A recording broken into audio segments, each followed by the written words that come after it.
Saya berikan gambaran lebih jauh Bapak Ibu sekalian. Dosa itu dipelajari untuk dijauhi, bukan dicoba. Babi haram, oh ya sudah. Berarti saya tahu itu babi, ini loh fisiknya babi itu Allah perlihatkan kepada kita. Orang Arab membahasakan dengan bahasa ini, orang Inggris membahasakan dengan ini, orang Melayu menamakan dengan ini, orang hitam di Afrika apapun bahasanya menamakan dengan nama ini. Ini jangan dimakan ya, selesai. Gak usah bilang, oh babi haram, saya mau coba dulu. Kenapa Allah haramkan? Coba dulu dagingnya, ini dan segala macam. Seperti ada sebagian orang muslim di media di Indonesia, semoga Allah kasih dia malah berbangga dengan mencoba sesuatu yang haram. Ini gak bisa. Khamr diharamkan, ya sudah. Kita cukup tahu, pelajari untuk dijauhi. Ya.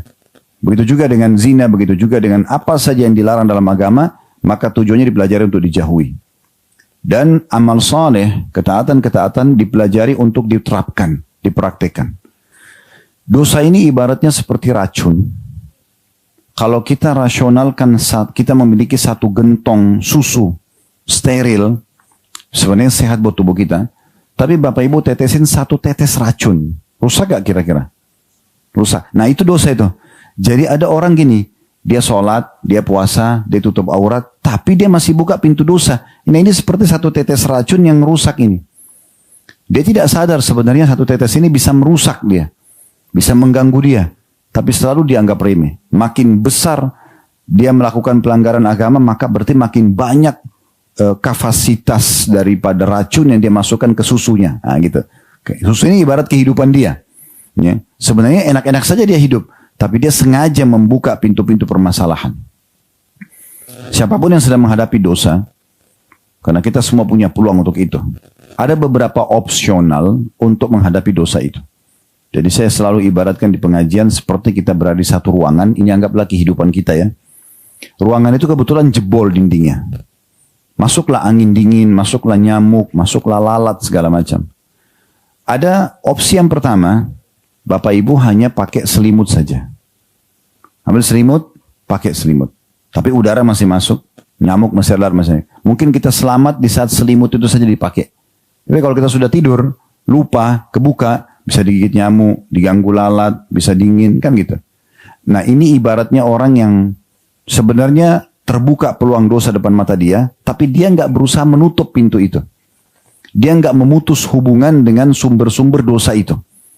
Tetap interaksi dengan sumber dosa. Dia cuma pakai buat dirinya sendiri. Ya, saya yang penting berjilbab, saya yang penting tidak lakukan. Teman-teman saya lakukan tidak masalah. Tapi dia kumpul tetap sama orang-orang itu. Ini ibaratnya orang pakai selimut saja. Setiap saat, kapan lemah iman dia pasti terpengaruh sama teman-temannya. Karena ini angin terus masuk. Bisa ditangkap contohnya? Supaya mudah ini, ya. Atau opsi yang kedua ini lebih efektif, tutup lubang itu. Beli batu bata, semen, tutup. Soalnya sudah ditutup lubang itu, mau kita pakai baju biasa aja, nggak ada nyamuk, nggak ada angin, nggak ada lalat, nggak ada gangguan. Tutup udah. Jadi sumber dosa yang sudah kita tahu itu, tutup semuanya, nggak usah dibuka. Nggak usah dibuka, tutup kerannya dan buka pintu amal soleh aja. Saya tanya sederhana Bapak Ibu sekalian, kenapa masih ada orang di antara kita tidak mau jadi orang soleh dan solehah sekaligus? Sekalian, hijrah jadi orang baik, kenapa sih? Kenapa masih malu-malu mau jadi punya predikat solehah atau soleh? Buktinya masih buka pintu dosa. Dan setiap orang di antara kita lebih tahu dosa yang dia lakukan. Ini harus hati-hati sekali. Makanya Allah membahasakan orang yang berbuat dosa itu dia zalimi dirinya. Karena dia sangat terancam ya akan kena hukuman Allah Subhanahu wa taala. Dan ingat Allah itu memang Maha Pengasih. Karena Allah itu Ar-Rahman Ar-Rahim, Maha Pengasih, Maha Penyayang. Bagi siapa? Bagi orang yang patuh. Terus bagaimana dengan orang yang membangkang kalau buat dosa? Allah itu syadidul iqab, berat hukumannya. Mungkin orang bohong sekali, Allah buat sengsara 1 bulan. Sedih, sumpah, gangguan orang, itu tidak berhenti. Cuma banyak orang tidak ngeh, ternyata dari pelanggaran yang satu ini. Kan gitu. Makanya sebagian ulama salaf mengatakan, Al-Quran sudah menggambarkan sumber masalah kalian dan solusinya. Sumber masalah kalian adalah dosa dan solusinya taubat. Udah, tutup itu, jangan dibuka lagi. Nah ini poin berhubungan dengan masalah peringatan Allah Subhanahu wa taala berhubungan dengan masalah 4 bulan itu. Kenapa kita bahas? Karena kita salah satu dari 4 bulan itu bulan Muharram yang akan menjadi bahasan kita. Ya. Kemudian Allah ingatkan juga dalam ayat ini, dan perangilah orang-orang musyrik yang memerangi kalian. Mereka perangi kalian seluruh, maka perangi juga seluruh. Nah seperti kasus teman-teman kita sekarang, di Palestina. Mereka lagi diperangi. Ya, mereka harus bisa melawan dan bertawakal kepada Allah Subhanahu wa taala. Dan luar biasa apa yang Allah buka sekarang kejadian ini, mungkin di mata sebagian orang mereka tertindas, mereka tersiksa. Tapi sebenarnya ya kalau di kacamata agama justru mereka hamba-hamba Allah yang dipilih. Itu setiap kali lepas satu bomnya Israel di situ, maka itu mati misalnya, itu sudah langsung ke surga orang-orang itu. Kan rasionalnya begitu. Kalau ajal datang Bapak Ibu sekalian, kita lagi diranjang, lagi di tempat kerja, lagi perang atau lagi aman, ya mati di saat itu. Mesti mati di tempat itu, di waktu itu, nggak bisa ditunda. Allah sudah katakan dalam Al-Quran, فَإِذَا جَاءَ أَجَلُهُمْ لَا يَسْتَأْخِرُونَ سَاعَةً وَلَا يَسْتَقْدِمُونَ. Kalau telah datang ajal mereka, maka tidak akan diterlambatkan sesaat, tidak akan juga dikurangi sesaat. Udah, dia akan meninggal jam 5 lewat 15 menit, misalnya di Jakarta, di hari Selasa misalnya. Udah, dia akan mati pada saat itu. Mau dia tabrakan kah, mau dia tidur kah, mau dia makan kah, mau lagi perang kah. Jadi kita harus paham ini. Apapun yang terjadi penyebab daripada kematian itu hanya cerita manusia. Oh si fulan tabrakan. Oh si fulan itu sakit, kena kronis. Oh si fulan lagi berantem misalnya. Atau ada si fulan lagi duduk di meja makan terus mati. Itu supaya cerita saja. Kuncinya dalam agama adalah ajalnya datang. Dan orang kalau ajalnya datang, mereka tidak lagi merasakan apa yang menimpa tubuhnya. Misalnya ada orang ditabrak kereta api, kepalanya hancur.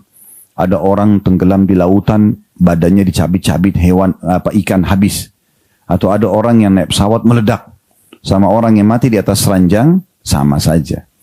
Ceritanya orang, oh itu mati di pesawat, oh itu mati tenggelam. Ceritanya orang. Tapi semua yang orang-orang mati tadi itu cuma lihat satu. Malaikat maut mencabut ruhnya.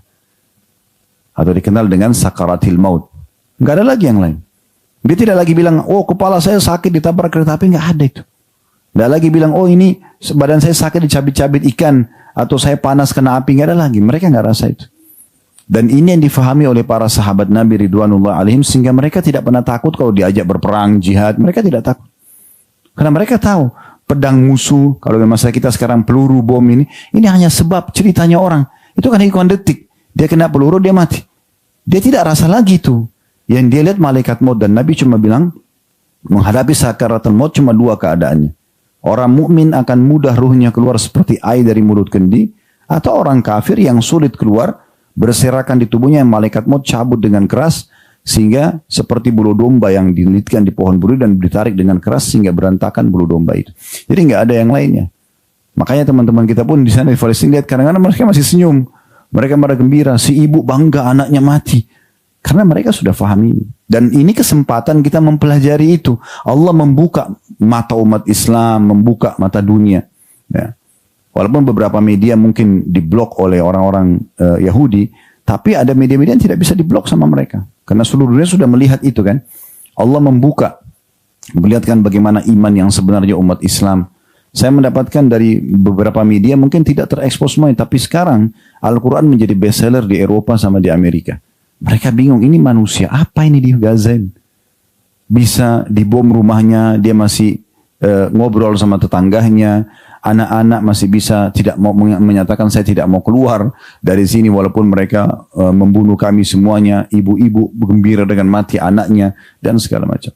Dan luar biasa di sana kejadian yang diangkat oleh beberapa reporter dunia, ya, mereka tidak menemukan di masa peperangan seperti itu ada perampokan di Gaza, nggak ada.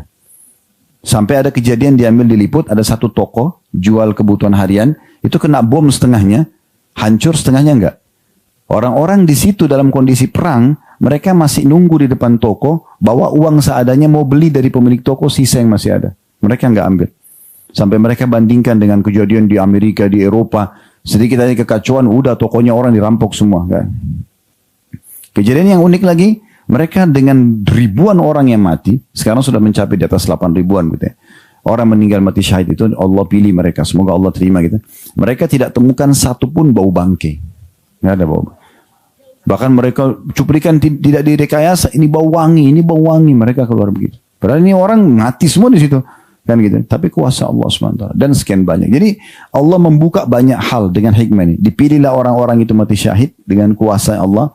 Karena orang ini kalau mati syahid teman-teman sekalian harus pilihan.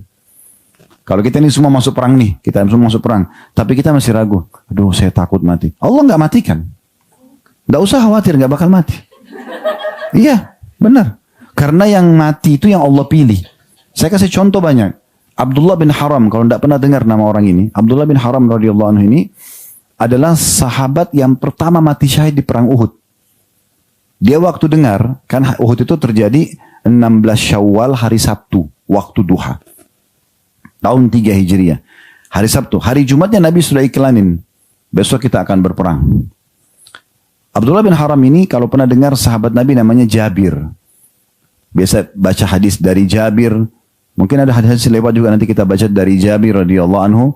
Jabir bin Abdullah. Nah ayahnya namanya Abdullah bin Haram. Ini nama ini jarang orang tahu namanya. Tapi ini sudah kami bedah dalam tablik akbar khusus serial sahabat. Orang ini luar biasa. Dia pada saat dengar besok akan perang. Semalam suntuk nggak tidur. Padahal besok mau perang kan butuh kekuatan fisik ya. Dia nggak tidur. Begadang. Apa yang dia kerjain? Semalam suntuk cuma berdoa, ya Allah jadikan aku orang pertama mati syahid besok. Itu doanya. Minta supaya mati syahid. Dan betul Allah kasih. Yang pertama syahid di perang Uhud dia. Sampai waktu Jabir lewat, anaknya kata Nabi SAW begini, wahai Jabir, sini sebentar. Mau nggak saya sampaikan bagaimana keadaan ayah kamu sekarang? Dia bilang, tentu ya Rasulullah. Ini karena sudah meninggal. Ini harus wahyu yang menyampaikan bagaimana di alam sana nih. Di alam barzah. Kata Nabi SAW, semua orang yang mati syahid diajak bicara oleh Allah dari belakang hijab. Belum ketemu sama Allah langsung. Kecuali ayahmu. Ayahmu tanpa hijab lagi. Allah bicara langsung. Ini nanti sebenarnya melihat Allah itu nanti di hari kiamat. Kata Nabi SAW, kalau orang semua sudah masuk surga, baru sudah tidak ada lagi di neraka ahli surga ya. Termasuk di sisi neraka dulu sudah keluar semua. Baru masuk surga. Baru Allah buka hijabnya. Itu Allah alam sekian ribu tahun setelah masuk surga mungkin. Baru Allah angkat hijab, baru pertama kali ahli surga lihat Allah. Dan akhirnya mereka mengatakan, ya Allah tidak ada nikmat mengalahkan melihat wajahmu yang mulia. Karena Allah tidak buat dilihat di dunia, kenapa? Karena melihat Allah itu nikmat terbesar di surga. Orang kafir, munafik tidak akan pernah lihat Allah abadi selamanya. Enggak di dunia, enggak di akhirat.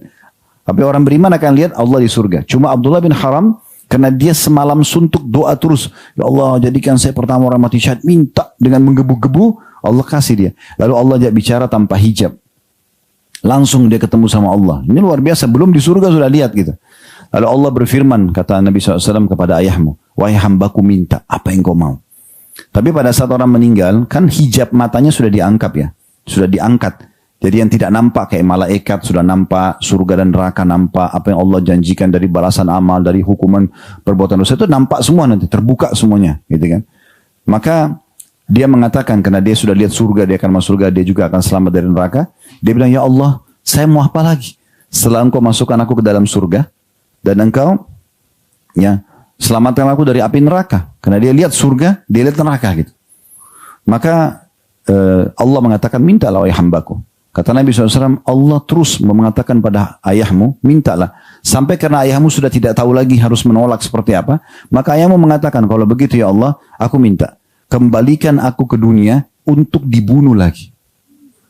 Jadi bukan kembali untuk kumpul sama istrinya, sama anaknya. Dia kembali untuk prosesi ditusuk oleh musuh itu.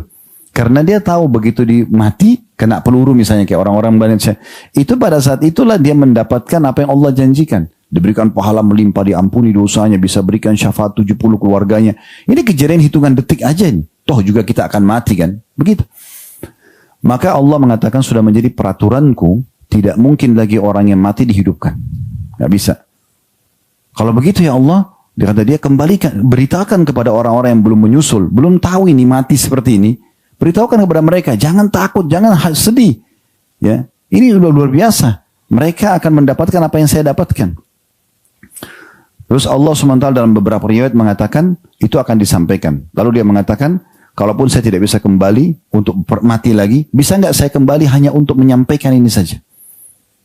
Jadi dia mau berdakwah menyampaikan kalau dia masih dihidupkan, dia ayo, jangan takut, ayo mati gitu. Seakan-akan gitu ya. Maka Allah mengatakan sudah jadi peraturanku juga tidak mungkin itu terjadi. Artinya Allah yang akan sampaikan dan dikatakan dalam Al-Quran tentang masalah pertemuan itu. Jadi memang ini luar biasa. Baik, kita kembali tadi, kalau orang musyrik, orang-orang kafir menyerang kita, kayak kasus penjajahan. Indonesia itu dijajah oleh Belanda sama Jepang. Sekarang Palestina sama orang-orang Israel misalnya.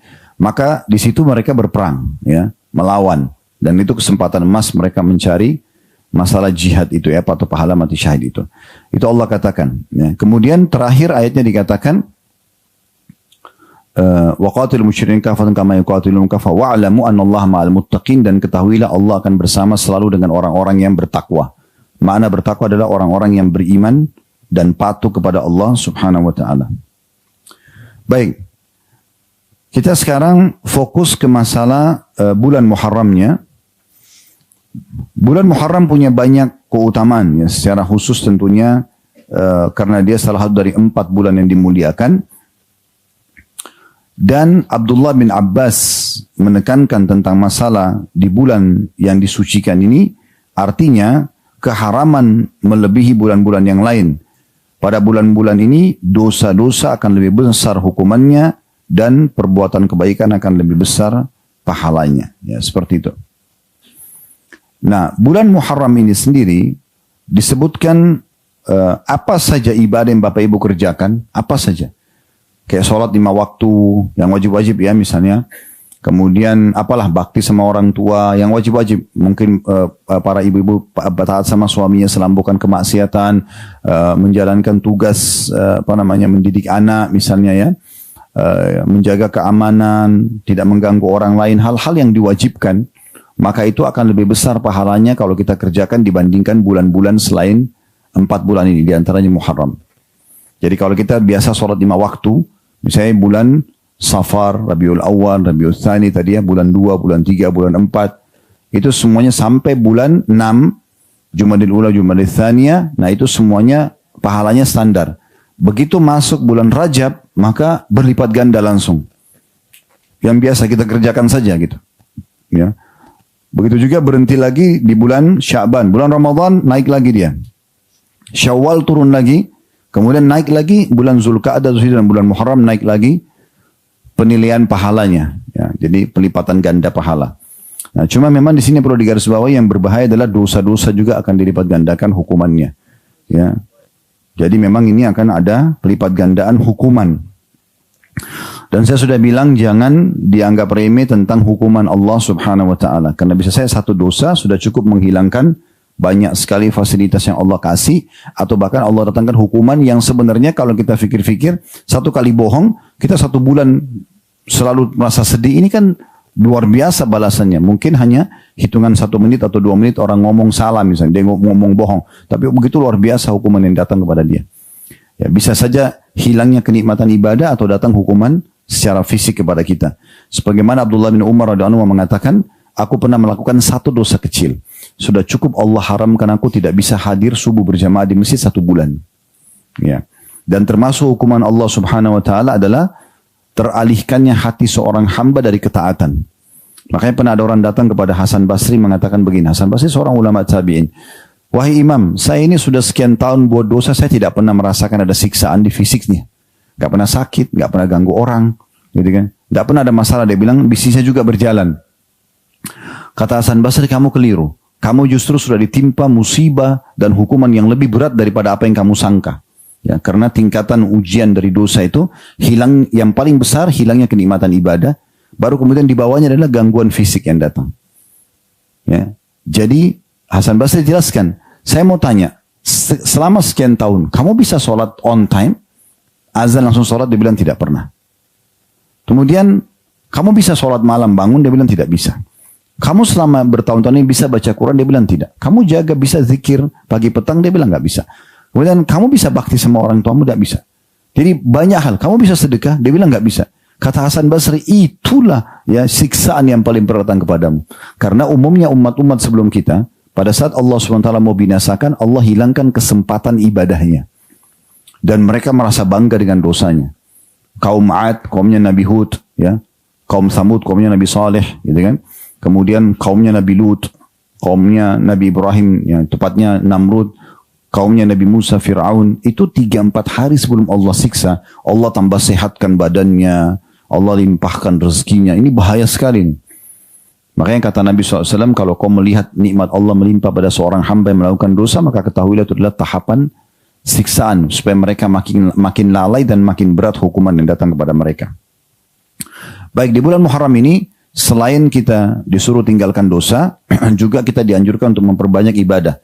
Yang wajib kita kerjakan seperti biasa, tapi kita ada tambahan ibadah-ibadah yang lainnya. Ya, yang sifatnya sunnah lebih diperbanyak. Kayak sedekah, baca Quran, zikir, dan seterusnya. Cuman karena kita dibahas tentang bab kita puasa, maka yang dibahas adalah puasa di bulan Muharramnya. Baik, saya akan bacakan ya tentang masalah perintah puasa di bulan Muharram ini. Hadis pertamanya di halaman 338 dari buku kita ya, di bab ke-6. Hadis pertama dengan sanad sahih urutan 1015 dari awal belajar berbunyi dari Abu Hurairah radhiyallahu anhu, dia berkata, Rasulullah sallallahu alaihi wasallam bersabda, afdalus siyami ba'da Ramadhan syahrullahil muharram wa afdalus salati ba'da al-faridah salatul lail. Sebaik-baik puasa setelah Ramadan adalah puasa di bulan Allah Muharram. Dan sebaik-baik solat setelah solat fardu adalah solat malam. Adalah solat malam. Hadis ini diriwayatkan oleh Imam Muslim. Hadis ini ya bisa diambil faedah darinya, beberapa faedah. Yang pertama, adanya ibadah itu bertingkat-tingkat, diistilahkan dengan afdal. Ya. Nah, kalau Bapak Ibu dengar kata-kata afdal, misalnya dari dai, dari ulama kita, ini lebih afdal, ini lebih afdal. Nah, ini atau Bapak Ibu lagi bertanya kepada seorang alim, tanyakan mana yang lebih afdal. Maksudnya yang terbaik. Jadi tahapannya itu ada tingkatannya. Misalnya ibadah yang sama, saya sholat duha. Sholat duha ini mana yang lebih afdal? Berapa jumlah rakaatnya? Waktu yang paling baik misalnya. Supaya misal ada angka pahala 100, kita bisa dapat 100-nya. Kalau kita nggak pilih yang lebih afdal, mungkin turun. Misalnya cuma 70, cuma 60, cuma 50. Kalau sekali, mungkin tidak terlalu besar selisih antara si A sama si B. Yang cari yang paling afdal dan yang cari yang biasa-biasa saja. Tapi kalau sudah akumulasi 10 tahun dia kerjakan sholat duha dengan pola yang sama, maka kita akan lihat beda sekali antara si A sama si B. Gitu kan? Oleh karena itu kita harus mencari yang afdal. Selalu tanya, mana yang lebih afdal? Maksudnya mana yang lebih baik? Baik dari sisi balasannya nanti, derajatnya di surga, balasan di dunia, dari sisi rizki yang akan dikasih, itu semua yang mana afdal. Nah, di sini Nabi SAW bilang, afdalus siyam, puasa yang paling afdal, maksudnya paling besar pahalanya, setelah bulan Muharram, bulan Ramadan, maaf. Karena bulan Ramadan wajib ya, selain Ramadan tidak ada yang wajib. Maksudnya dari semua puasa sunnah yang paling afdal adalah berpuasa di bulan Muharram. Berpuasa di bulan Muharram. Artinya paling besar pahalanya. Kalau Bapak Ibu tanya puasa apa, nanti akan kita jelaskan. Kan ada puasa Tasu'a dan Ashura 9 dan 10 Muharram. Nanti ada di bab setelahnya, bab nomor 7 ya. Dan juga puasa-puasa sunnah yang lain kayak Senin, Kamis. Ya, puasa Ayyamul Bid 3 hari setiap bulan.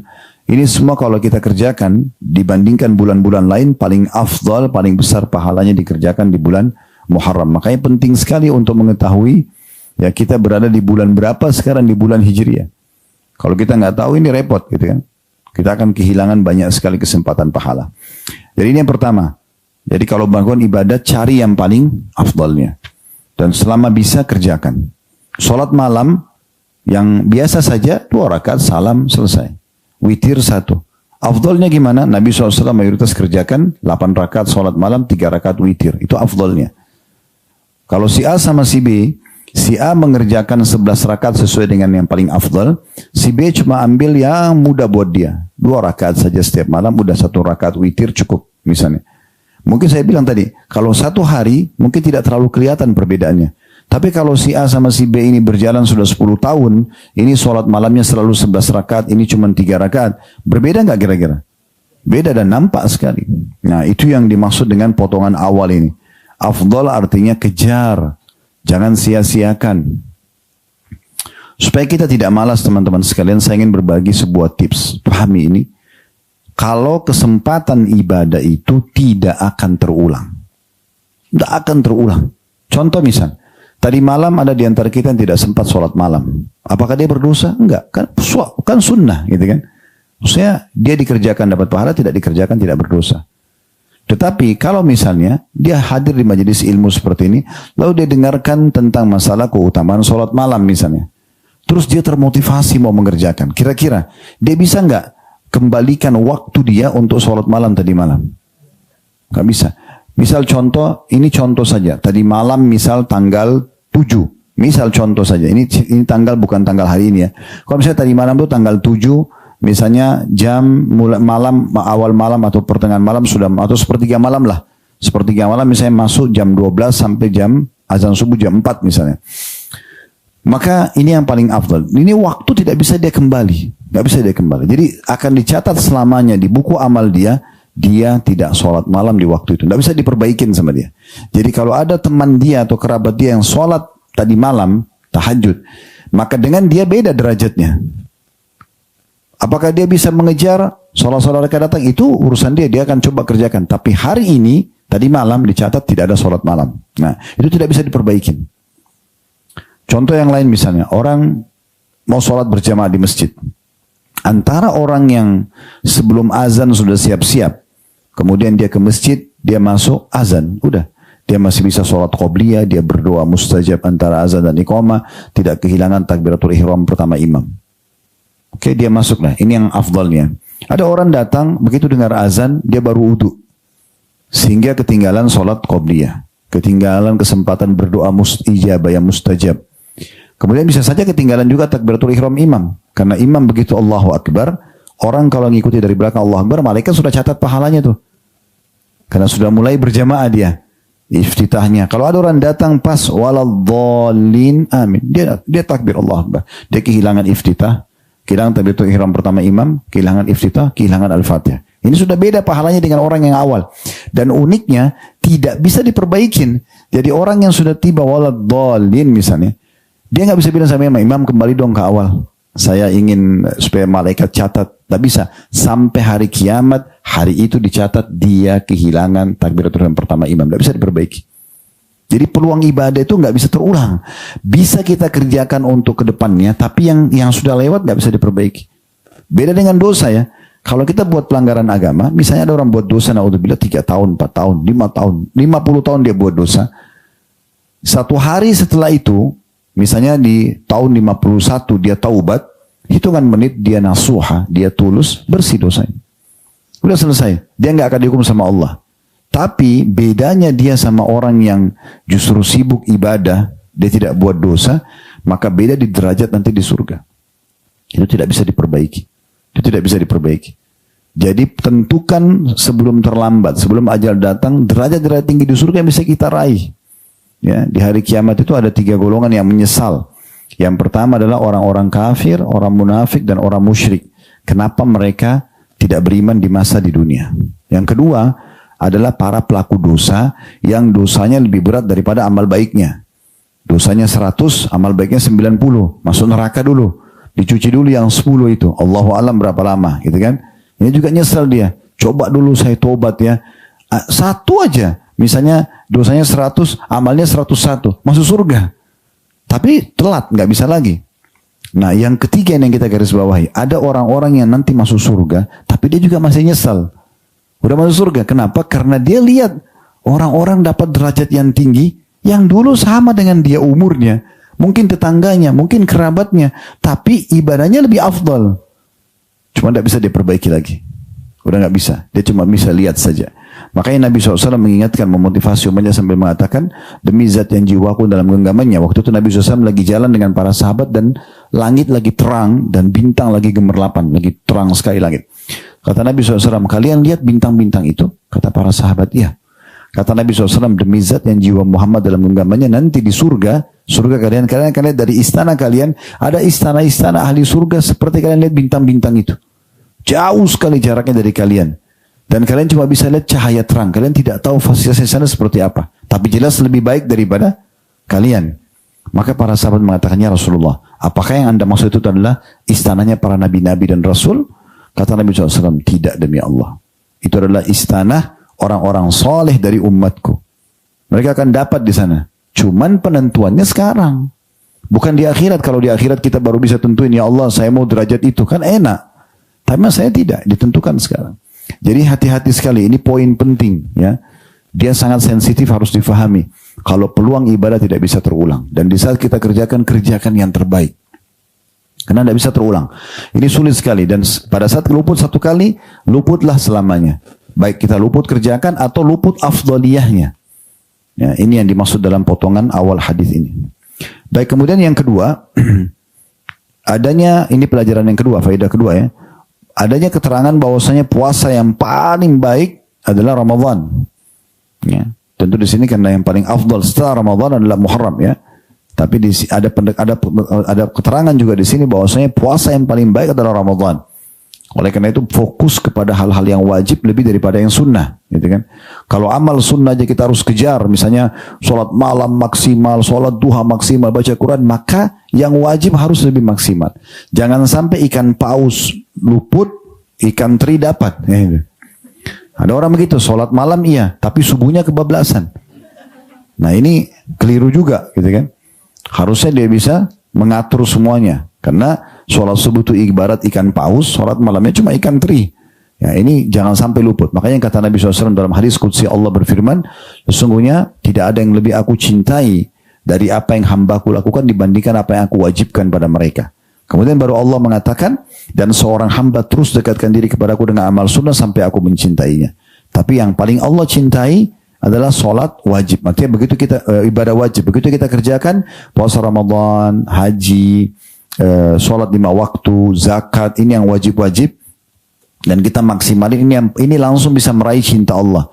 Kalau ibadah sunnah kita banyak kerjakan dulu, berulang-ulang baru bisa datang cintanya Allah. Nah, seperti itu. Pelajaran yang ketiga tentang keutamaan bulan Muharram itu sendiri dan sudah kita sebutkan ya kalau dia masuk dalam satu dari 4 bulan yang dimuliakan. Pelajaran yang keempat dari hadis, adanya penyebutan juga solat yang paling afdal setelah solat 5 waktu adalah solat tahajud. Solat tahajud. Ini sudah dibahas sebenarnya panjang lebar di bab solat ya. Ini kan sudah bab puasa. Sebelumnya ada kitab solat yang kita bahas. Tapi saya ingatkan kembali, solat malam ini teman-teman adalah tolok ukur keimanan seseorang. Kalau Bapak Ibu sudah bisa terbangun setiap malam dan sholat malam, dan itu sudah menjadi seperti rutinitas, di waktu itu selalu sering bangun, di waktu yang sama, 2:30, jam 3, sudah rutin bangun itu. Karena bisa kerjakan sholat malam, itu menandakan tolok ukur keimanan orang itu sangat baik. Ya, karena memang Allah tidak akan membangunkan dan mengerjakan ibadah ini bagi orang-orang yang maksiat kepadanya. Ya, itu tidak mungkin. Dan dia pun kalau mau kerjakan dia tidak khusyuk, misalnya dia tidak konsentrasi, dia malas mengerjakannya, tidak mau membaca ayat yang panjang, tidak mau berdoa, tidak menikmati sholat malam itu. Oleh karena itu tolok ukurnya adalah sholat malam. Dan kata Nabi SAW, jangan kalian tinggalkan sholat malam karena itu adalah tradisi dan kebiasaan orang-orang soleh sebelum kalian. Dan Nabi SAW ingatkan, dalam mengerjakan ibadah juga harus konsisten, bahasa agama istiqomah. Ya. Jangan sholat malam hari ini, terus 1 bulan libur. Bulan depan lagi baru sholat malam. Ya. Makanya kata Nabi SAW, amal yang paling Allah cintai, ya, yang rutin walaupun sedikit. Tapi dia selalu kerjakan. Kalau memang kita hanya bisa mengerjakan dulu, subuh misalnya jam 4 lewat 10 menit. Nah, saya bisa bangun 3:30. Atau saya bangun mungkin jam 4 kurang seperempat. Oke, saya cuma bisa kerjakan 2 rakaat dulu. Tidak apa-apa, tapi konsisten kan. Sebenarnya target seminggu begitu. Atau 2 minggu. Setelah itu pekan ketiga saya harus bisa nambah nih. Jangan 2 rakaat lagi tapi 4 rakaat. Terus begitu sampai saya dapat maksimal 11 rakaatnya. Setelah 11 rakaat istiqomah, konsisten dijaga. Itu yang penting.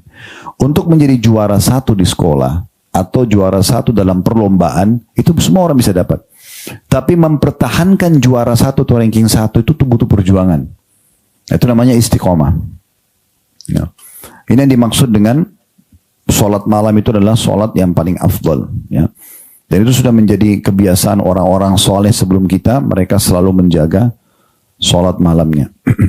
Dan Aisyah mengatakan radhiyallahu anha dalam sebuah riwayat yang sahih, jangan kalian tinggalkan sholat malam karena baginda Nabi SAW selalu mengerjakannya setiap malam. Dan kalau beliau betul-betul dalam kondisi letih, ya atau memiliki kelemahan di fisik, misalnya lagi malas misalnya, maka Nabi SAW tetap kerjakan walaupun dalam kondisi duduk. Walaupun dalam kondisi duduk, tetap dikerjakan. Ya. Karena kan sholat sunnah itu, Bapak Ibu boleh kerjakan berdiri, boleh duduk. Ya. Walaupun tidak ada uzurnya ya. Kalau sholat wajib kan duhur misalnya, kita wajib berdiri kan? Karena Allah mengatakan wa aqimus sholat, dirikan sholat, kerjakan dalam berdiri. Kapan orang boleh duduk? Kalau dia tidak mampu berdiri, kakinya sakit, ya, apa sekarang boleh duduk. Kalau nggak bisa duduk, baru dia boleh berbaring. Kalau baring pun tidak bisa bergerak tubuhnya, maka dengan isyarat mata atau semampunya, gitu kan? Tapi kalau sholat sunnah boleh, walaupun kita sehat, boleh berdiri, boleh duduk. Cuma bedanya kalau orang sholat duduk, pahalanya setengah orang berdiri. Ya, tapi boleh saja. Sholat sunnah gitu kan. Oleh karena itu biar lagi di pesawat, safar, tetap sholat malam. Gitu kan. Lagi di mobil, lagi di kereta. Ya itu yang penting untuk diingat. Karena ini adalah ibadah yang paling afdal. Baik, kita masuk hadis kedua. Dalam bab ini dengan sanad atau sahih di ghairihi menjadi sahih karena dikuatkan dengan riwayat-riwayat lain. Urutan 1016 dari awal belajar berbunyi dari Jundab bin Sufyan radhiyallahu anhu, dia berkata Rasulullah SAW bersabda inna afdalus salati ba'dal mafrudatis salatu fi jawfil lail wa afdalus siyami ba'da Ramadan syahrullahi alladhi tad'unahul muharram. Sesungguhnya sebaik-baik solat setelah solat fardu adalah solat di tengah malam. Dan sebaik-baik puasa setelah Ramadan adalah puasa di bulan Allah yang kalian namakan Muharram. Hadis ini diriwayatkan oleh An-Nasai juga At-Tabarani dengan sanad yang baik atau sanad yang sahih. Riwayat ini mirip dengan tadi ya, cuma dia berbalik saja. Kalau riwayat nomor 1, puasa dulu yang disebutkan, ya bahwasanya puasa yang paling afdal setelah Ramadan adalah puasa bulan Muharram, baru kemudian sholat, ya. Artinya solat yang paling afdal setelah solat wajib 5 waktu adalah solat malam. Kalau riwayat yang kedua dibalik saja. Disebutkan solat dulu. Solat yang paling afdal setelah solat wajib adalah solat malam. Dan kemudian yang kedua baru disebutkan yang paling afdal setelah puasa Ramadan adalah puasa yang kalian namakan bulan Muharram. Jadi mirip kurang lebih penjelasannya dengan hadis sebelumnya. Kita langsung masuk ke bab nomor 7.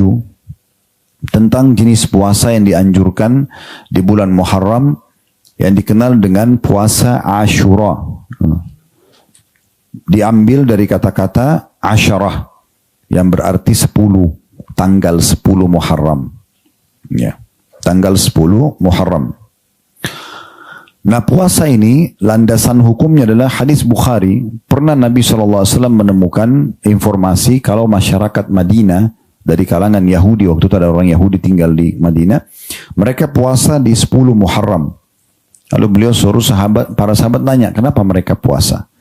Maka orang-orang Yahudi mengatakan, ini adalah hari baik di mana Allah menyelamatkan Musa dan Bani Israel dari kejaran musuh mereka, maksudnya Fir'aun.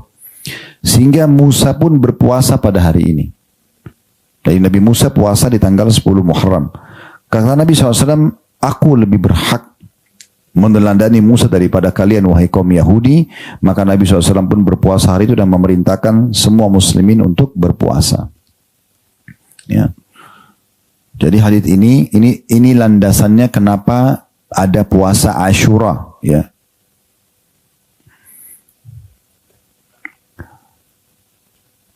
Karena yang kerjakan adalah Nabi Musa alaihissalam, kemudian Nabi Muhammad SAW juga contohkan, maka menjadi bagian daripada syariat agama Allah Subhanahu wa taala. Baik, kalau orang puasa Ashura, dia akan mendapatkan hadis yang akan kita bacakan ini.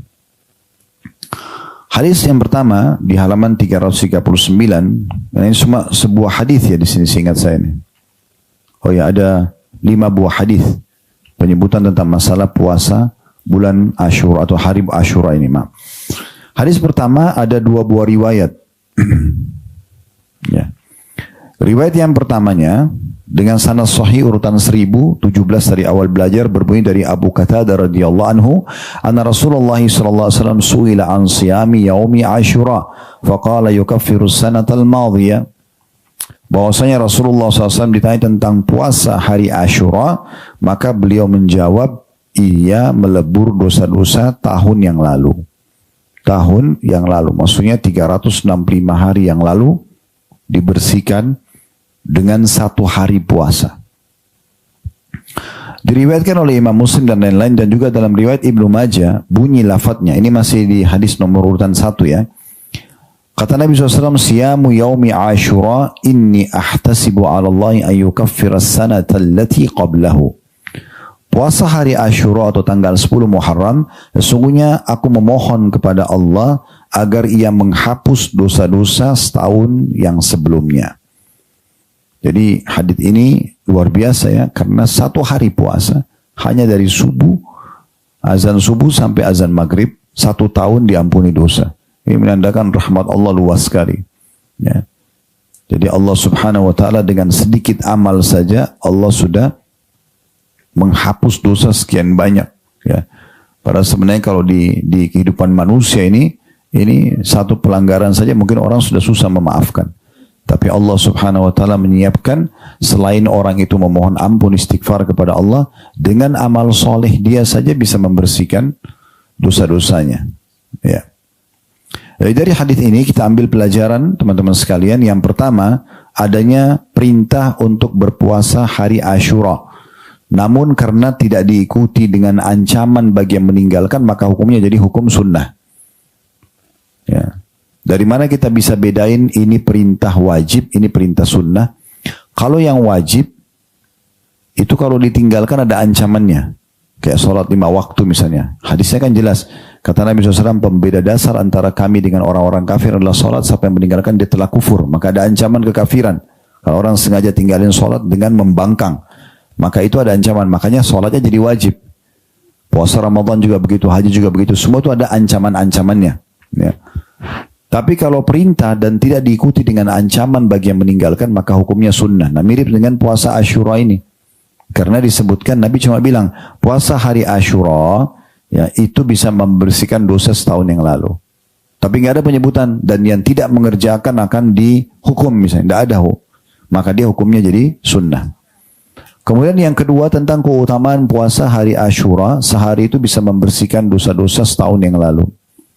Nah, jadi ini bukan, ini kalau kita mau bicara tentang masalah adilnya, harusnya puasa sehari membersihkan dosa 1 hari juga. Tapi tidak seperti begitu hukum di sisi Allah SWT. 1 hari puasa bisa membersihkan 1 tahun dosa. Ini bahkan lebih sedikit kalau mau dibandingkan dengan puasa Arafah ya. Kita sudah jelaskan pada bab yang lalu itu. Tentang puasa hari Arafah tanggal 9 Zulhijjah. Ya. Maka ini bisa membersihkan dosa setahun yang lalu dan setahun akan datang. Hanya dengan sehari puasa. Baik, hadis kedua dalam bab ini dengan sanad sahih urutan 1018 dari awal belajar berbunyi dari Ibnu Abbas radhiyallahu anhu anna Rasulullah sallallahu alaihi wasallam shama yauma Asyura wa amara bisiyami. Bahwasanya Rasulullah SAW berpuasa hari Asyura dan beliau memerintahkan agar muslimin berpuasa padanya. Hadis riwayat Bukhari dan Muslim. Sama ya, jadi karena tidak ada ancaman berarti menandakan dia hukumnya sunnah. Tapi ada penekanan Nabi SAW menyuruh untuk puasa Asyura. Dan kalau ada penekanan begini, puasalah, kerjakanlah, ya, rutinkanlah, itu berarti menandakan dia sifatnya atau hukumnya sunnah muakkadah. Sunnah yang sangat ditekankan. Ya, agar setiap muslim tidak menyia-nyiakannya. Hadis ketiga, yang dalam bab ini dengan sanad sahih urutan 1019 dari awal belajar. Dan darinya juga maksudnya dari Ibnu Abbas radhiyallahu anhu, sahabat yang sama, bahwa dia ditanya tentang puasa Asyura, maka dia menjawab, ma'alimtu anna Rasulullah sallallahu alaihi wasallam shama yawman yatlubu fadlahu 'ala al-ayyam wala syahran illa hadha asy-syahr ya'ni Ramadan. Aku tidak mengetahui bahwa Rasulullah SAW berpuasa suatu hari di mana beliau mencari keutamanya atas hari-hari yang lain, dan tidak pula 1 bulan yang lebih utama dari bulan-bulan ini lain kecuali bulan Ramadan, diriwayatkan oleh Imam Muslim. Coba perhatikan hadis ini ya supaya enggak salah faham. Di situ dikatakan dan darinya, maksudnya dari Abdullah bin Abbas, bahwa dia ditanya tentang puasa Asyura. Jadi hadis ini muncul pertanyaan seseorang kepada sahabat Nabi Abdullah bin Abbas tentang puasa hari Asyura, apa sih kelebihannya? Nah begitu. Maka beliau menjawab, aku tidak mengetahui bahwa Rasulullah SAW berpuasa suatu hari di mana beliau mencari keutamanya atas hari-hari yang lain. Ya, maksudnya saya tidak pernah lihat Nabi mengejar secara khusus, mengingat buat diri beliau dan mengingatkan orang lain agar menjaga ya dibandingkan semua jenis puasa. Kalau dibandingkan dengan puasa yang lain, dibandingkan dengan puasa hari Ashura. Maksudnya saya tidak pernah melihat Nabi SAW secara khusus selalu mengingatkan buat dirinya dan mengingatkan orang lain lebih daripada puasa Ashura. Puasa yang lain ya beliau Senin Kamis puasa, Ayyamul Bid puasa. Tapi puasa Ashura ini beliau ingatkan terus. Ya. Begitu juga dengan bulan Ramadan. Kata beliau, tidak ada yang lebih utama secara satu bulan puasa dibandingkan dengan puasa Ramadan. Ya, hadis ini riwayat Muslim dan sebagian juga menyebutkan diriwayatkan oleh Imam Bukhari. Kemudian hadis nomor 4 dalam bab ini dengan sanad hasan di ghairi menjadi hasan karena dikuatkan dengan riwayat-riwayat lain. Urutan 1020 dari awal belajar berbunyi dan juga darinya, maksudnya dari sahabat yang sama Abdullah bin Abbas radhiyallahu anhu, anna Nabi sallallahu alaihi wasallam lam yakun yatawakha fadla yaumin ala yaumin ba'da Ramadan illa Ashura. Bahwa Nabi SAW tidak mencari keutamaan suatu hari atas hari yang lainnya setelah Ramadan kecuali Ashura. Hadis ini riwayat Tabarani dalam Mu'jamul Awsat dan sanadnya dengan diperkuat oleh yang sebelumnya adalah hasan. Maksudnya puasa sunnah yang lain Nabi kerjakan, tapi khusus Ashura Nabi ingatkan terus. Jangan kehilangan, selalu diingatkan. Ya. Nah, ini pernyataan Abdullah ibn Abbas radhiyallahu anhu. Riwayat yang terakhir dalam bab ini dengan riwayat nomor 5 dengan sanad sahih di ghairihi menjadi sahih karena dikuatkan dengan riwayat-riwayat lain urutan 1021 dari awal belajar. Ini berarti menandakan kita sudah pelajari secara urutan 1021 hadis. Ya, harusnya sudah menjadi guru semua ini. Itu secara urutan ya, tapi seringkali dalam satu nomor urut ada beberapa riwayat.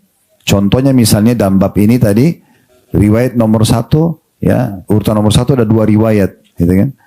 Jadi mungkin kita sudah pelajari bisa mendekati 1500-1600 hadis. Belum yang dijelaskan secara syarah atau penjelasan gitu. Jadi minta supaya Allah jadikan ilmu bermanfaat itu dan mudah diamalkan ya. Hadis nomor 5 dari Abu Sa'id al-Khudri radhiyallahu anhu, dia berkata Rasulullah SAW bersabda, "Man shama yawma Arafah ghufira lahu sanatan amamah wa sanatan khalfah wa man shama Ashura ghufira lahu sanah." Barang siapa yang berpuasa pada hari Arafah, maka diampuni untuknya dosa-dosa 1 tahun di depannya dan 1 tahun di belakang. Ini yang pernah kita jelaskan di bab sebelumnya tentang keutamaan puasa Arafah ya. 1 tahun yang lalu, 1 tahun akan datang diampuni. Lalu kata Nabi SAW, dan puasa hari Ashura, atau barang siapa yang puasa pada hari Ashura 10 Muharram, maka diampuni 1 tahun. Ya. Hadis riwayat At-Tabarani dengan sanad hasan. Lalu dikatakan dan ia juga akan hadir di bab nomor 5, di hadis nomor 4. Ya. Atau sudah lewat ya, di bab nomor 5, hadis nomor 4. Baik, di sini perlu saya tambahkan, ada riwayat juga yang menyebutkan tentang masalah pentingnya orang menjaga puasa 9-nya. Ya, puasa hari 9 dikenal dengan Tasu'a. Ya, dari kata-kata Tis'a. Abdullah bin Abbas radhiyallahu anhu meriwayatkan ketika Rasulullah SAW berpuasa pada hari Ashura dan memerintahkan untuk memuasainya, maka para sahabat berkata, "Wahai Rasulullah, sungguhnya hari ini adalah hari yang diagungkan oleh kaum Yahudi dan kaum Nasrani." Maka Rasulullah SAW berkata, jika tiba tahun depan, ya, maka insya Allah kita akan berpuasa juga Tasu'a atau hari ke-9.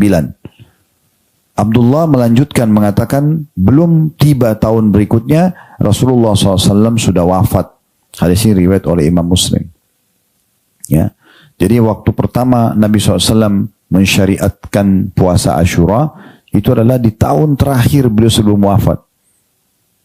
Karena beliau mendapatkan orang-orang Yahudi berpuasa. Lalu beliau tanya, kenapa mereka puasa? Jawabannya karena mereka mengikuti Musa. Musa alaihissalam berpuasa 10 Muharram karena diselamatkan dari kejaran Fir'aun. Maka Nabi SAW mengatakan, aku dan umatku lebih pantas menghormati Nabi Musa. Maka beliau pun memerintahkan untuk berpuasa gitu kan. Nah tapi dalam riwayat yang baru saya sebutkan tadi, dan itu riwayat Imam Muslim, waktu Nabi SAW suruh puasa Ashura, maka beberapa sahabat mengatakan, ya Rasulullah, tapi sayangnya 10 Muharram ini memang diagungkan sekali oleh Yahudi dan Nasrani. Sampai orang Yahudi pun di Israel sekarang masih ada yang puasa 10 Muharram itu. Maka kata Nabi SAW, kalau begitu, mulai tahun depan, kita akan ikutkan 9 dan 10. Supaya tidak sama dengan orang-orang Yahudi. Gitu kan. Nah kata Abdullah bin Abbas, dan pada tahun berikutnya, Nabi SAW sudah meninggal. Maksudnya Nabi belum sempat puasa 9 dan 10, tapi beliau memerintahkannya. Tujuannya kata ulama adalah agar membedakan diri kita dengan orang-orang Yahudi. Asy-Syafi'i dan para sahabatnya, atau Imam Syafi'i, Imam Ahmad, ya, dan Imam Ishaq mengatakan disukai atau diperintahkan puasa hari ke-9 dan ke-10 sekaligus. Karena Nabi SAW berpuasa hari 10 dan bertekad kalau masih hidup tahun depan akan menambah dengan 9. Dan hikmah-hikmahnya cukup banyak. Di antaranya kata Imam Nawawi rahimahullah adalah untuk menyelisihi kaum Yahudi, ya, karena mereka puasa tanggal 10, dan ini menandakan memang kita harus berbeda dengan mereka, ya. Apa yang merupakan tradisi mereka nggak boleh kita ikut-ikutan, ya. Kita harus tinggalkan, kita harus berbeda. Sampai di masa Nabi SAW pernah orang-orang Yahudi nyisir rambut mereka dengan model tertentu. Nabi suruh sahabat berbeda sisirannya dengan mereka, gitu kan. Jadi harusnya kita berselisih dengan mereka. Jadi jangan malah bangga-bangga dengan mengikuti dan mencontohi mereka, ya. Itu penting sekali. Ya, sekaligus juga di masa-masa sekarang semampu kita selain berdoa, kita usahakan memboikot produk-produk mereka, ya. Ya, kita tinggalkan produk-produk itu demi untuk menolong saudara-saudara kita di sana. Jadi bukan mengharamkan, ya. Jangan difahami, oh boikot berarti kenapa diharamkan apa yang Allah halalkan. Tidak, sama sekali. Selama mereka orang-orang non-muslim itu memproduksi produk yang halal, yang dalam agama kita halal, dan mereka tidak gunakan untuk memerangi umat Islam, tidak masalah. Tapi kalau mereka gunakan untuk memerangi umat Islam, itu berarti tidak boleh. Ya, walaupun kita suka dengan produk itu, ya kita tinggalkan. Dan insya Allah kita cari yang lain. Walaupun kita harus membeli dari orang non-muslim yang lain, ya, yang memang tidak memerangi Islam, kalau umat Islam belum memiliki produk itu. Kemudian, ya saya tidak sebut itemnya, Bu. Ya. Jadi item itu kita tinggal lihat di medsos cukup banyak sekarang, ya. Jadi tinggal dilihat. Saya tidak perlu menyebutkan itemnya karena itu butuh punya kesadaran sendiri. Kalau kita mau sebutin ada ratusan item, gitu kan. Ya.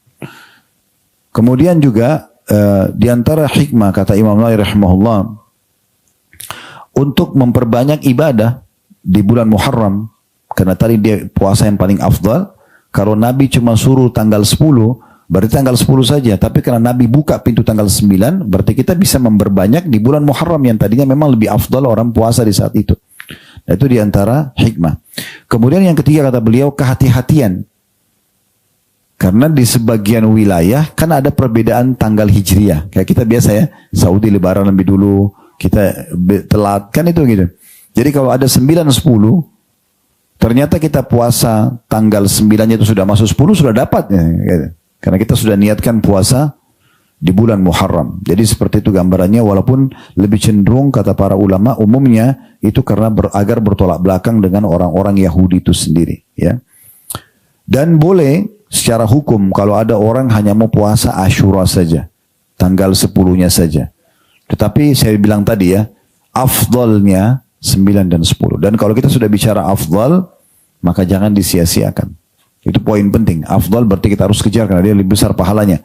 Dan ingat tadi yang saya katakan, kaidah penting dalam masalah ibadah, sekali luput maka tidak bisa kita kejar lagi. Kalau tahun lalu kita cuma puasa Asyura, kita nggak puasa Tasu'a 9-nya, nggak dosa. Tapi orang yang sempat puasa 9 dan 10 lebih besar pahalanya, otomatis. Dan itu tidak bisa kita perbaiki. Nah, ini selalu ingat itu. Oh, ini kalau luput dari saya, misalnya ada lewat nih, ada orang miskin. Bapak Ibu bubar dari pengajian sini, ada orang miskin di pinggir jalan. Ada kesempatan kasih, jangan tunda. Udah nanti orang miskin depan aja. Mungkin setelah 2 meter kita meninggal, Allahu a'lam. Mungkin itu amal terakhir. Kasih dia sekarang. Mungkin dia yang Allah akan memang catatkan di buku amal kita, ini amal terakhir kita, gitu kan? Ini juga sering saya jadikan sebagai pegangan hidup saya sendiri, Bapak Ibu sekalian. Kapan Allah berikan saya kesempatan ibadah, apapun itu, walaupun kecil gitu, saya anggap itu amal terakhir, sehingga kita selalu maksimalkan. Dan Nabi SAW memang menggunakan metode itu, ya. Beliau kalau mau mengimami sholat, seringkali beliau mengucapkan Sallu sholatal muwadda'ah. Sholatlah kalian sholat yang perpisahan. Maksudnya anggap setelah salam meninggal.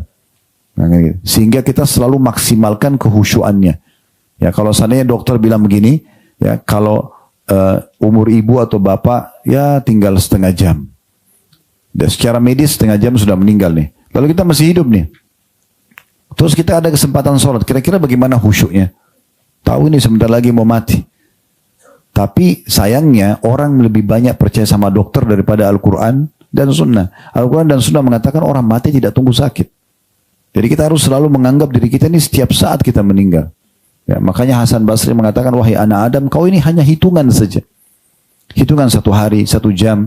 Dan akan tiba saatnya nanti hitunganmu habis. Selesai. Ya, mau sehat, mau sakit, maka tidak ada lagi kesempatan untuk memperbaiki. Oleh karena itu jangan disia-siakan kesempatan ibadah ini tentunya. Dan juga perlu kita garis bawahi, kalau ada perintah seperti ini, walaupun dia jatuh di hari yang dilarang untuk puasa sendiri.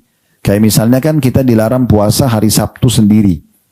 Ya, misalnya bapak ibu, terutama ibu-ibu kalau misalnya punya utang Ramadan, mau bayar nih. Jangan puasa hari Sabtu saja.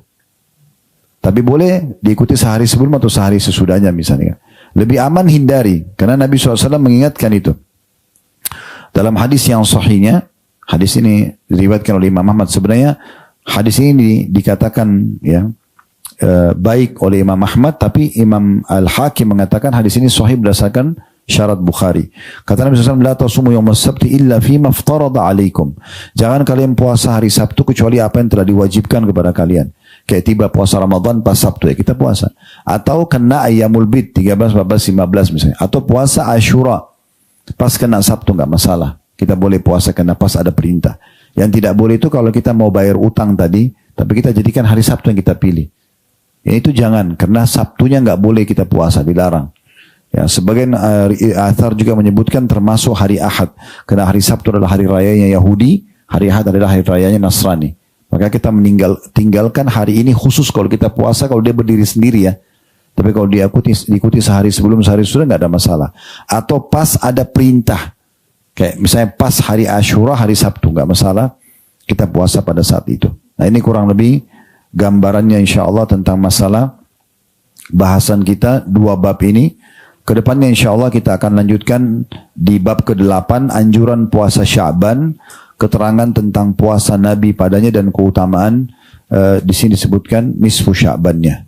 Kami juga mengajak Bapak Ibu sekalian kalau berminat untuk bergabung di Yayasan Sedekah Kreatif, Yayasan Sosial kami, tinggal datangi medsosnya Yayasan Sedekah Kreatif, cukup banyak aktivitas yang kami lakukan, dan juga mengajak Bapak Ibu untuk selalu mendukung channel-channel dakwah, baik dakwah kami atau dakwah yang lainnya.